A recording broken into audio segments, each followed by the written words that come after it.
2025ರಲ್ಲಿ cine ಜಗತ್ತಿನಲ್ಲಿ ಒಂದು ರೀತಿ ಸಂಚಲನವನ್ನೇ ಸೃಷ್ಟಿಸಿದ ಧುರಂಧರ್ ಅನ್ನೋ ಸ್ಪೈ ಥ್ರಿಲ್ಲರ್ ಬಗ್ಗೆ ಇವತ್ತು ಮಾತಾಡೋಣ. ಸಖತ್ ಹೈಪ್ ಕ್ರಿಯೇಟ್ ಮಾಡಿ ಬಂದ ಈ ಸಿನಿಮಾ ಆ ನಿರೀಕ್ಷೆಗಳನ್ನ ನಿಜವಾಗ್ಲೂ ಮುಟ್ಟಿದ್ಯಾ ಅಥವಾ ಬರೀ ಪಬ್ಲಿಸಿಟಿ ಗಿಮಿಕ್ ಆಗಿ ಉಳಿತಾ? ಸರಿ, ಮೊದಲು ಈ ಕಥೆ ಏನು ಅಂತ ಶುರು ಮಾಡೋಣ. ಇದು ಕೇವಲ ಒಂದು ಸ್ಪೈ ಮಾಫಿಯಾ ಥ್ರಿಲ್ಲರ್ ಅಷ್ಟೇ ಅಲ್ಲ ನೋಡಿ. ಇದು IC-814 ಹೈಜಾಕ್, 2611 ಅಟ್ಯಾಕ್ ಈ ಥರದ ನಿಜವಾದ ಘಟನೆಗಳಿಂದ ಸ್ಫೂರ್ತಿ ಪಡೆದಿದೆ. ಅಂದ್ರೆ ಕಥೆಗೆ ಒಂದು ರೀತಿಯ ರಿಯಲಿಸ್ಟಿಕ್ ತೂಕ ಸಿಗುತ್ತೆ ಅಲ್ವಾ? ಹಾಗಾದ್ರೆ ಈ ಸಿನಿಮಾದ ಅಸಲಿ ಸ್ಟ್ರೆಂತ್ ಏನು?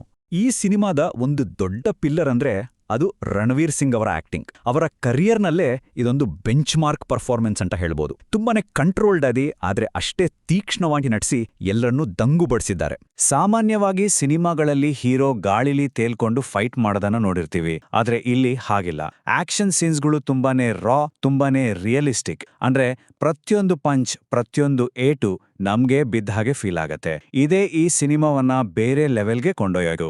ರಣವೀರ್ ಸಿಂಗ್ ಆಕ್ಟಿಂಗ್, ಆಕ್ಷನ್ ಅಷ್ಟೇ ಅಲ್ಲ, ಚಿತ್ರದ ಪ್ರತಿಯೊಂದು ವಿಭಾಗವೂ ಟಾಪ್ ನಾಚ್ ಆಗಿದೆ. ಸಪೋರ್ಟಿಂಗ್ ರೋಲ್ನಲ್ಲಿ ಅಕ್ಷಯ್ ಖನ್ನಾ ಅವರ ನಟನೆ ಇರಬಹುದು, ಅಥವಾ ನಮ್ಮನ್ನ ಸೀಟಿನ ತುದಿಯಲ್ಲಿ ಕೂರಿಸೋ ಡೈರೆಕ್ಷನ್, ಹಿನ್ನೆಲೆ ಸಂಗೀತ, ಕ್ಯಾಮೆರಾ ವರ್ಕ್ ಎಲ್ಲವೂ ಸೇರಿ ಧುರಂಧರ್ಗೆ ಒಂದು ಕಂಪ್ಲೀಟ್ ಪ್ಯಾಕೇಜ್ ಫೀಲ್ ಕೊಡುತ್ತೆ. ಇಷ್ಟೆಲ್ಲ ಪ್ಲಸ್ ಪಾಯಿಂಟ್ಸ್ ಇದ್ರೂ ಧುರಂಧರ್ ಚಿತ್ರದಲ್ಲೂ ಕೆಲವು ಮೈನಸ್ ಪಾಯಿಂಟ್ಸ್ ಇವೆ. ಈ ಚಿತ್ರ ಒಂದು ಮಾಸ್ಟರ್ ಪೀಸ್ ಆಗೋಕೆ ಯಾವ್ದು ಅಡ್ಡಿ ಆಯ್ತು ಅಂತ ನೋಡೋಣ. ಅನೇಕರಿಗೆ ಕಾಡಿದ ಮೊದಲ ಮತ್ತು ಬಹುಶಃ ಅತಿ ದೊಡ್ಡ ಸಮಸ್ಯೆ ಅಂದ್ರೆ ಸಿನಿಮಾದ ಲೆಂತ್. ಹೌದು, ಬರೋಬರಿ 214 ನಿಮಿಷ, ಅಂದ್ರೆ 3.5 ಗಂಟೆಗಿಂತ ಜಾಸ್ತಿ. ಇದು ಕೆಲವರಿಗೆ ನಿಜಕ್ಕೂ ತಾಳ್ಮೆ ಪರೀಕ್ಷೆ ಮಾಡಿರ್ಬೋದು. ಕೇವಲ ಲೆಂತ್ ಮಾತ್ರ ಅಲ್ಲ, ಕೆಲವರಿಗೆ ಡೈಜೆಸ್ಟ್ ಮಾಡ್ಕೊಳ್ಳೋಕೆ ಕಷ್ಟ ಆಗುವಷ್ಟು ಹಿಂಸೆ ಅಂದ್ರೆ ಗ್ರಾಫಿಕ್ ವೈಲೆನ್ಸ್ ಇದೆ.